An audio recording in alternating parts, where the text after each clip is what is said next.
ஓம் முருகா போற்றி. ஓம் சரவண பவ. என் அன்பு குழந்தையே, உன்னை தேடி நான் இரட்டிப்பு நற்செய்தியோடு ஓடி வந்திருக்கின்றேன். இதை கேட்டு முடிக்கும்போது நீ மகிழ்ச்சியில் துள்ளி குதிக்கப் போகிறாய். இது என்னுடைய அன்பு கட்டளையாக கூட நீ ஏற்றுக்கொள்.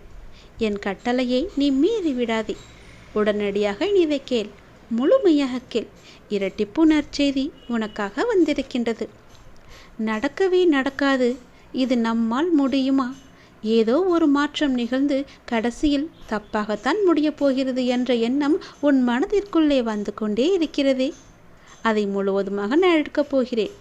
ஏனென்றால் கடைசி நிமிடத்தில் நடக்காது என்று நினைத்த ஒரு அதிசயம் நடக்கப் போகிறது. இங்கு எது வேண்டுமானாலும் மாறலாம். எனவே எதையும் மனதில் சுமந்து கொண்டு நீ வருத்தப்பட தேவையே கிடையாது. நான் உன்னோடு இருக்கும் வரை உனக்கு எதிராக இருப்பவர்கள் என்னத்தான் எவ்வளவு தான் ஆட்டமாடி உன்னை ஆட்டம் காண வைத்தாலும் இறுதியில் நான் ஆடும் ஆட்டத்திலிருந்து யாராலும் தப்பிக்க முடியாது. கவலையே படாதே. கடைசி நொடியில் ஒரு மாற்றம் நிகழ்ந்தே தீரும். அதிசயம் நடந்தே தீரும். நீ என்னுடைய பிள்ளை. அனைத்தும் மாறும் உனக்கு நல்லபடியாகவே. எதற்காகவுமே நீ கவலைப்பட்டு கொண்டிருக்கக்கூடாது. உன்னுடைய வாழ்க்கையை சந்தோஷமாக மாற்றி உன்னுடைய வாழ்க்கை பயணத்தை உன்னிடம் நான் ஒப்படைக்கப் போகின்றேன். தொடர்ந்து நடந்து படிப்படியாக முன்னேறும் காலம் வந்து கொண்டே இருக்கிறது. உன்னுடைய வாழ்க்கையில் முன்னேற்றம் தொடர்ந்து விட்டது. உன் வாழ்க்கை சுமையாக இல்லாமல் இருக்க நீ சிலரை மறந்துதான் ஆக வேண்டும். ஒரு சிலரை மன்னித்துதான் ஆக வேண்டும். ஒரு சிலரையோ நீ கடந்து வந்துதான் ஆக வேண்டும். யாரையும் நீ தூக்கி சுமக்காதே. என்றுமே சோகமே வாழ்க்கை என்பது கிடையாது. அதுபோல என்றுமே சுகமாகவே வாழ்ந்துவிடவும் முடியாது.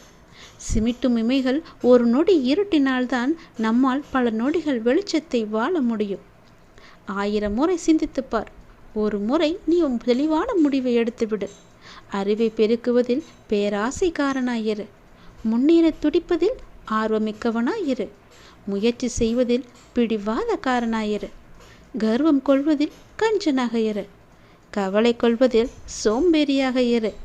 கோபம் கொள்வதில் கருமியாக இரு. கொஞ்சம் பேசுவதில் வள்ளலாக இரு. எதிர்ப்பை வெல்வதில் முரடனாய் நீ இரு. கேட்பவையெல்லாம் கிடைத்துவிட்டால் வாழ்க்கையில் ரசனை இருக்காதே. கிடைத்தவையெல்லாம் நிலைத்துவிட்டால் கேட்பதற்கு எதுவுமே இருக்காதே. ஒன்று நடப்பதை புரிந்தவனாக இருக்க வேண்டும். இல்லை என்றால் புரிந்து கொள்பவனாக இருக்க வேண்டும். இந்த இரண்டில் ஒன்றும் இல்லாதவன் வாழ்வில் வெற்றி பெறுவது மிகவுமே கடினம்.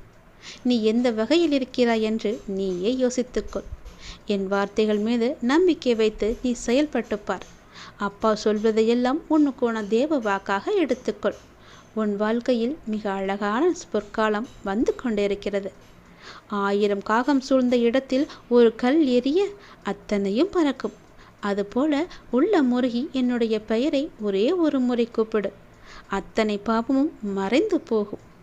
அப்பா உனக்காக நான் எல்லாவற்றையுமே செய்து தருகிறேன். உன் வாழ்க்கை மிகவுமே வேகமெடுக்கப் போகிறது. நல்ல முறையில் முன்னேற்றம் அடையப் போகிறது. சந்தோஷமாகவே நீ வாழப் போகின்றாய்.